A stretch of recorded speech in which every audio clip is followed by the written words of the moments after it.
Good morning, welcome back. My name is Becky if you're new, and I've got 2 harvest baskets today and a bunch of seeds and potatoes. Today is going to be the biggest harvest of the year, and we are going to start right here with the blueberries. I've got 1, 2, 3, 4, 5, 6 blueberry plants in this protected area, and 4 of the blueberry varieties have lots of blueberries that are ready to harvest. There are also lots of blueberries that are not ready to harvest, so I'm going to be very choosy about which blueberries I'm going to pick. We have already eaten so many blueberries off these plants. What I like to look for is for the bottom of the blueberry to be blue and not pink. That helps to ensure that the blueberry is sweet. Let's see how many blueberries I can harvest without eating them. I have a big party that I'm having this week in a couple days, 2 days to be exact. And a lot of the things I'm going to harvest today are going to go into that dinner. We're going to harvest all of the garlic today, and we're going to turn the garlic bed over. And I have potatoes that we're going to plant along with lots of other seeds, and we're going to turn the bed completely from a garlic bed into a fall harvest bed. So I'm going to take my bowl into this blueberry patch and I'm going to start picking. Almost every night after dinner, we come out here and we pick blueberries and we eat them for dessert. So here's a good example. These blueberries right here are still kind of pink on the bottom side. So I'm going to be very selective and just harvest the really deep blue ones.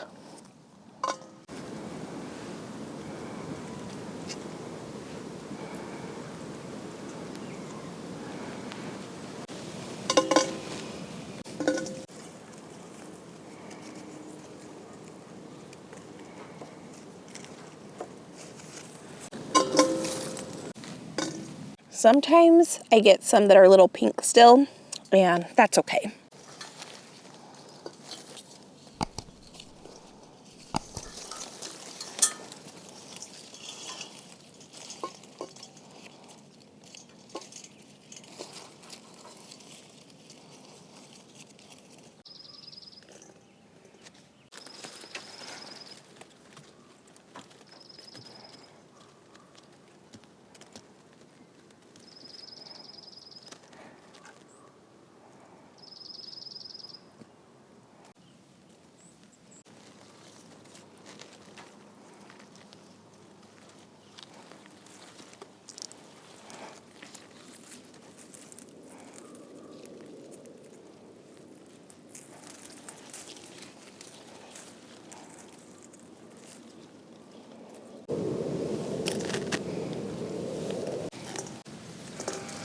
So here is the harvest. We probably have about 4 or 4.5 cups.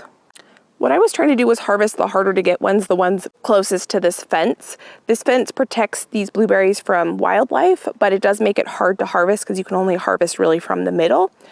And so I didn't want to harvest the very bottom ones that were ready to go because we come out here every night and check on the bees and harvest blueberries. So I want to make sure that there's some blueberries ready to harvest tonight for dessert. There is something super magical about coming out into the garden and being able to harvest dessert right off the bush. And so I want to make sure that we're able to do that tonight. So I'm just grabbing a few more, and there's a lot more where this came from. This is the first time I'm actually bringing any sort of blueberries into the house. And when I was out here, I was trying to think, what am I going to make for dessert with these blueberries for this party coming up? I'm not sure. And I'm sure maybe tomorrow I'll come out here again and harvest a few more. But this should be enough for the dessert for the party. So there we go. There are a couple red ones in there, but because I'm going to turn these into a dessert, a little bit of tartness won't hurt anything. I just popped those blueberries in the fridge. I grabbed some soil amendments. So let's go harvest the garlic next, and then we'll amend the soil.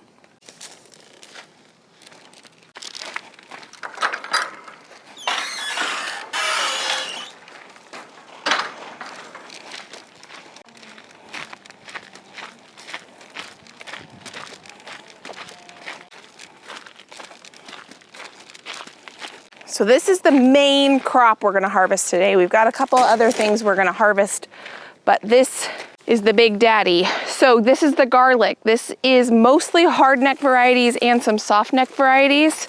I first gotta get the irrigation off.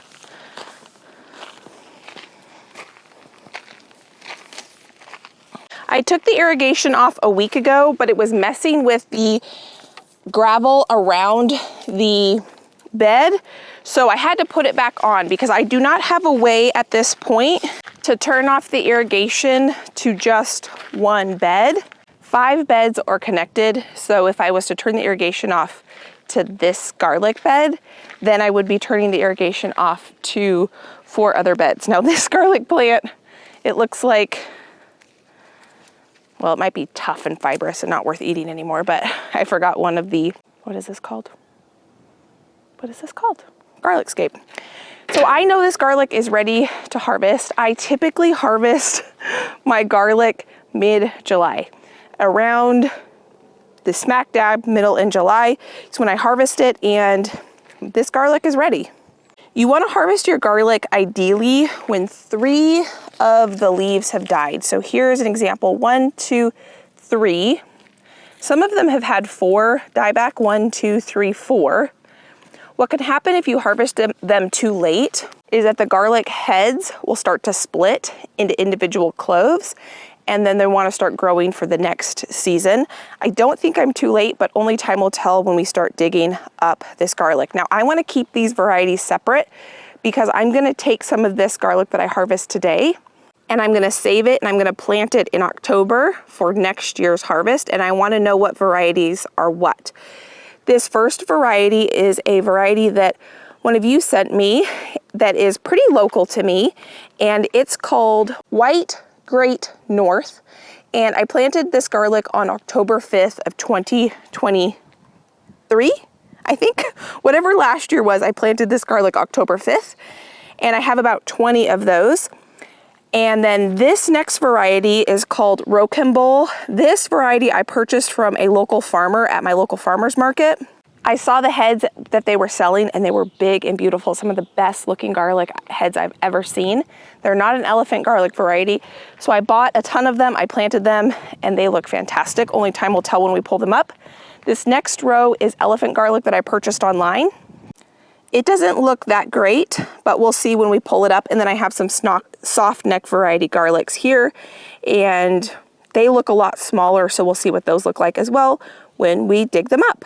So I want to keep these garlic varieties separate, so I need a basket. So I'm going to put all my seeds and things over here, and this is going to be for my Great North garlic in this basket right here. In an ideal world, I would have taken the irrigation off and been able to keep it off, but I couldn't. And so we'll see how this goes. And this is the only bed I left the landscape fabric in. And I think I might, oh, you know, the soil's pretty dry. Oh my goodness. This first one is beautiful. If this is any indication to what the rest of these are going to look like, we are going to have a fantastic garlic harvest. The soil does have some moisture to it. I wish it was a little drier, but these are the conditions we're working with. I cannot even get my hand all the way around that head of garlic, and each of these cloves looks really nice and big. This is pretty exciting.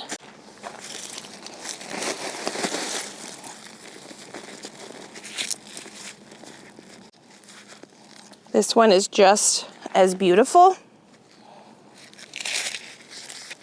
I'm going to try to clean them up as much as I can out here.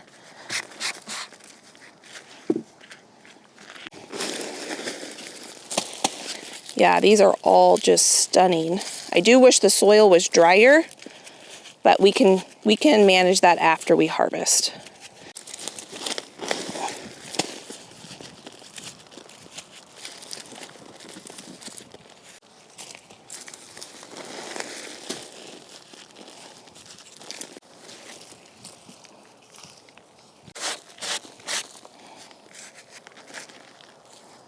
I on accident planted 2 garlic cloves next to each other, so these are definitely smaller heads just because they were competing for space.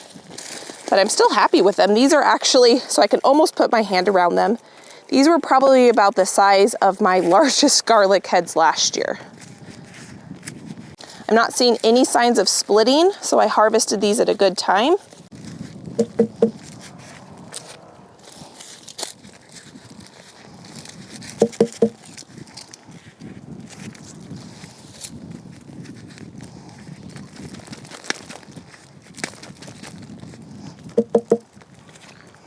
So that right there is my Great North White Hardneck Garlic harvest. And that is a beautiful harvest.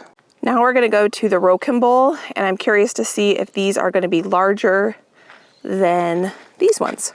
Garlic is one of my absolute favorite things to grow.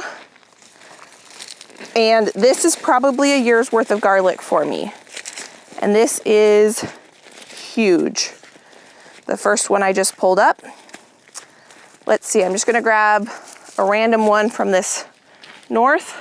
So the Rocambole just from this first one I grabbed is definitely larger than the Great North, but they're still decent size. Okay, I'm just gonna go ahead and pull all these and I'll show you what they look like.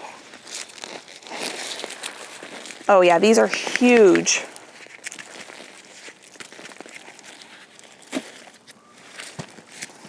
This one I on accident put 2 in this hole, and they are significantly smaller. Garlic is one of these funny crops. It's one of my favorite crops to grow. It's very low maintenance, but it's funny because you have to plant it the year before you want to harvest it. When you plant garlic, what you do is you just take a head of garlic, you separate the garlic into cloves, and the fall before you want to harvest, you plant those cloves in the ground.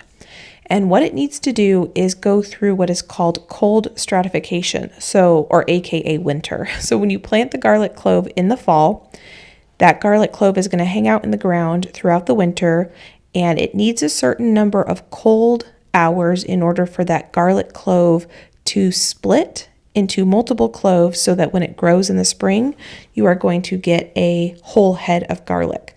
The first time I ever grew garlic was 2020, and I did not know this, and so I just planted cloves of garlic in the spring, and when I went to harvest them in the midsummer, all I got was one big clove of garlic, and it wasn't much bigger than the clove that I planted. And so if you want to grow garlic, right now is the time to start thinking about it. So typically when you purchase seed garlic online, the farmers are harvesting their garlic right now. They're going to cure it. And then typically in September or August is when the different seed companies will have garlic available to purchase. And so you can purchase your seed garlic and get it planted in the ground in usually October or November, depending on where you live. Now, the thing about garlic, the difference between seed garlic that you purchase from like a seed company and maybe garlic that you would buy at the grocery store is seed garlic is certified to not have any disease because garlic can carry disease. And if you plant a garlic clove in your garden that has disease, you could actually introduce disease to your soil. And the other thing that when you buy seed garlic is it doesn't have any sort of like anti-sprout inhibitors on it. Sometimes that can happen. Now, I have done both. I have purchased seed garlic from seed companies. I have also purchased garlic from local farmers in my area and planted those and used that as seed garlic because you can go to the grocery store and plant garlic into your garden and it will grow. It's just a matter of if it doesn't have anti-sprout inhibitors on it and it could carry disease. Because a lot of the diseases that garlic can carry that can be introduced into your soil is not actually harmful to eat, but it can cause problems for crops in the future if you introduce that into your soil. Now, I have planted the Rocambole that I'm working with now. What I'm doing is I just pulled all the garlic out of the ground at once, and then I'm going back through and I'm removing any excess dirt and trying to get as much dirt off the roots as possible so that it can dry and not have as much moisture sitting on it. But I did not buy this particular variety of garlic from a seed company. I just went to my farmer's market and these This local farmer had this absolutely beautiful garlic, and I went ahead and bought it and planted it, and it did fantastic. Next year, I probably, or not next year, but this coming fall for next year's harvest, I probably will do a combination again of planting quite a bit of this garlic that I'm going to save myself. I will probably buy some more garlic at the local farmer's market to plant, and I'll probably order some online.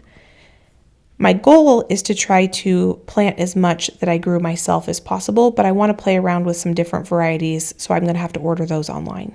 That is one of the benefits of ordering garlic versus buying it from the grocery store or from getting it from your local farmer, is if you order it online, typically you have a lot more varieties to choose from.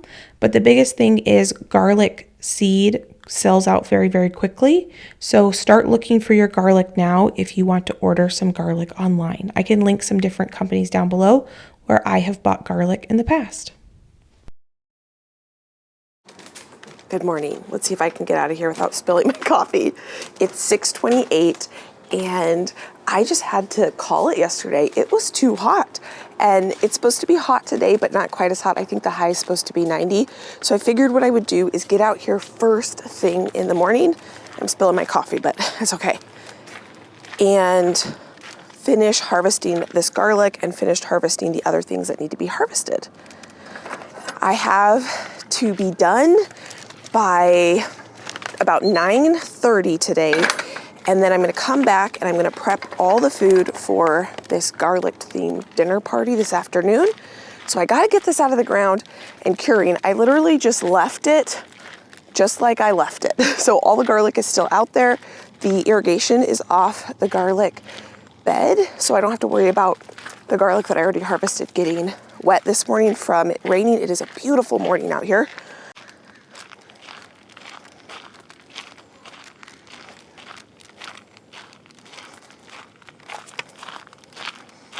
Oh yeah, one thing I did when I was done out here is I took the really small heads of garlic. You can see that's the papers from them, and I peeled them because I need them prepped for the garlic party. So I figured since it was so hot out here, I could do something in the kitchen.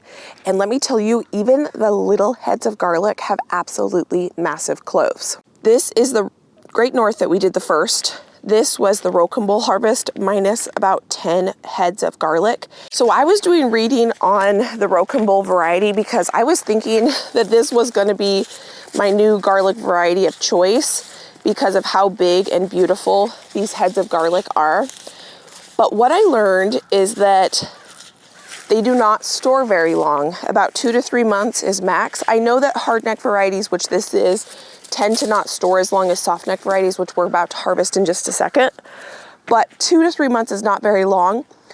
So what I'll probably end up doing in about 2 or 3 months is I will peel all of it, dice it, chop it in the food processor, and freeze it for easy use. And then I'll keep the softneck varieties for fresh eating. So now that we've got the hardneck varieties, well, let's go ahead and harvest my elephant garlic for the year. I only have 1, 2, 3, 4, 5 of them. And I have grown elephant garlic every year. And these are by far the smallest elephant garlics I have ever grown. You can see here is my elephant garlic. I mean, it's pretty good size when you're talking garlic, but compared to this Rocambole, it's really not a huge difference between the size. I have grown elephant garlic that is about 4 times this size. So, this one broke off.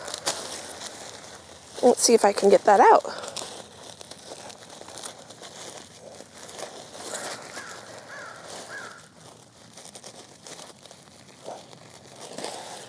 Oh man, I might have to get a shovel out here. That one's stuck too. That's so weird. I broke both of those off. Good thing I know that there is a shovel in here.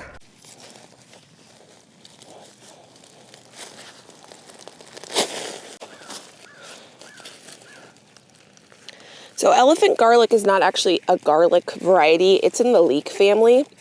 And this one only produced 1 bulb. And they also produce these babies. So typically what happens is these babies, if I plant them, they grow one big large bulb. And then if I plant this large bulb the following year, it will produce a head of garlic. So what I think I'm gonna do is probably not actually eat any of this elephant garlic this year. I'll just plant it and grow it out next year. So I'll let it dry, cure it, and in October, I'll plant it and see if we can get a better harvest. Because this is pretty small too. Let's see if I can loosen it first. I bet this is only one clove right here. Yep, that is only one really big clove. Oh, and there's a potato. This is a potato plant right here.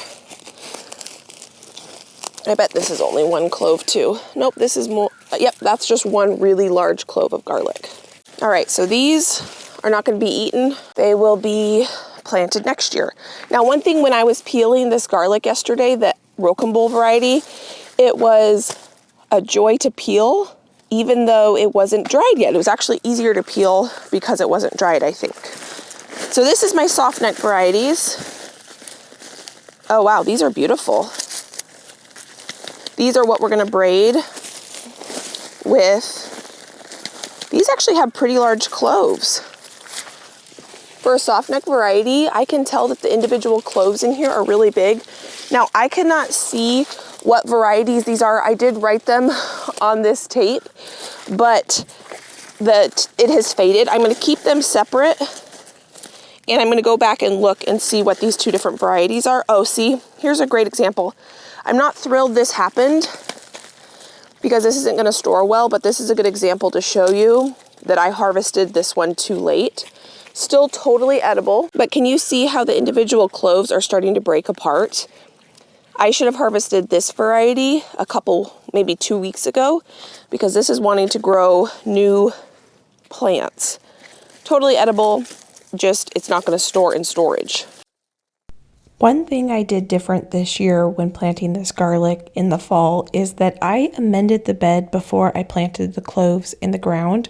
So what I did is after I harvested what was planted in this bed before, which was potatoes, I added compost and manure and some soil amendments, and then I planted my garlic cloves. And I think that feeding the plants before they even got started really helped increase the nutrients in the soil, which allowed for these garlic heads to grow into beautiful heads of garlic. So that's one thing that I'm going to do again this fall for 2025's garlic harvest. So here's a good example of hardneck. There is a garlic scape that grows from this. If I try to bend the stem, it does not bend very well. Softneck varieties, there's no hard stem in the middle, so I can bend it really well. So it just makes for easier braiding. Softneck varieties have a much longer shelf life typically. And that is typically what you're gonna find in a grocery store because of the shelf life. Oh, there's a honeybee right here. Sweet girl. Oh man, I'm breaking these ones off too. Here, I'm gonna move my honeybee.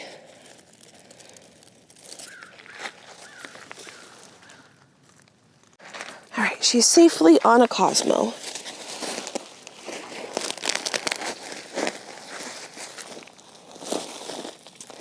Yeah, this one's splitting too.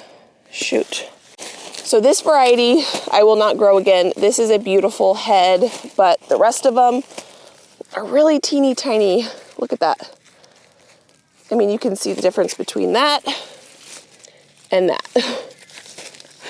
Oh, small, small, small. So I'm gonna probably have just enough garlic to make one garlic braid. I'm gonna clean these up just like I did the other varieties. See, some of them are just, I mean, that's so small. I'm not gonna braid the really small ones, just the larger heads. So these are my two soft neck varieties.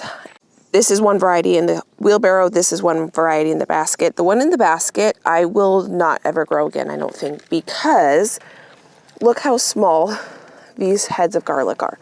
All of them, this is one of the largest ones, and it's not very big. This is the largest one, and I can't get my hand around it, but these are just so small for how much space they take up in the garden. That is a no-go for me.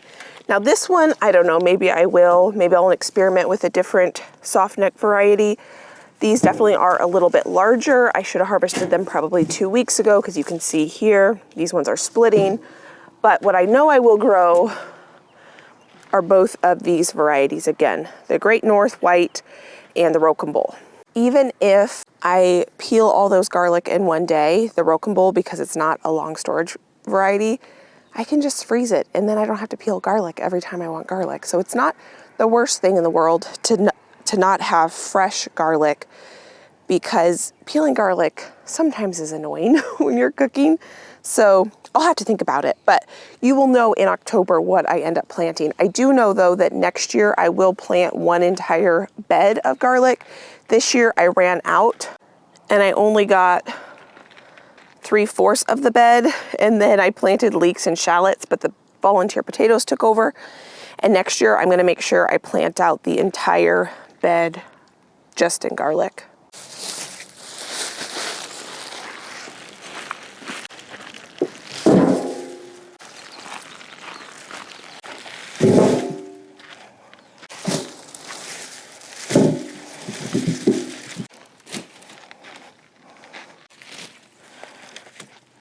Well, here is 2024's garlic haul.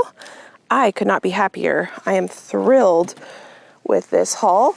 I have them organized in a way that I know what they are, so when I go bring them upstairs to dry them, I know what variety is what.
And that is why we have a deer fence. And you see that bunny that's hopping?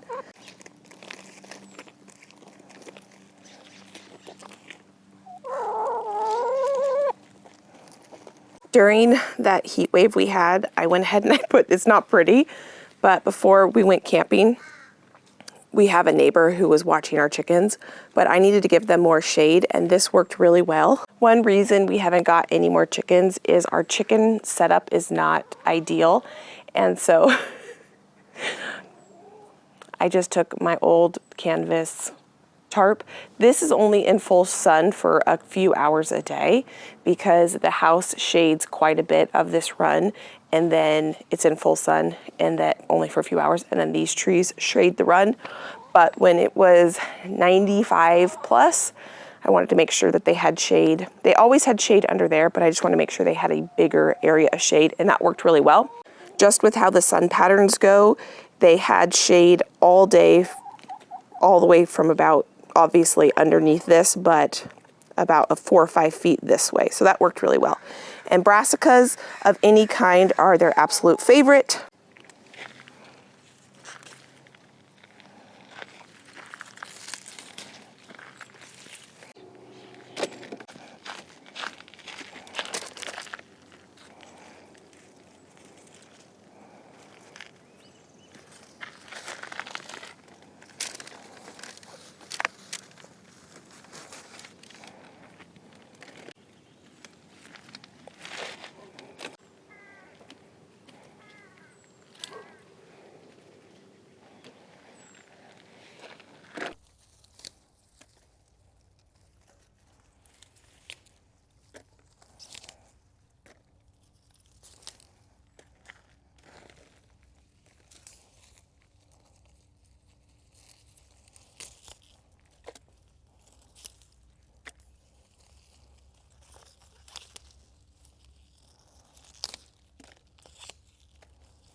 Okay, here is the garlic harvest. I have this palette here, and I was thinking about drying my garlic on this palette.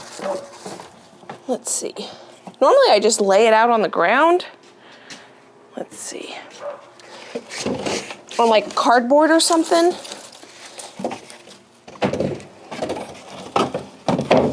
This might allow for a little more airflow.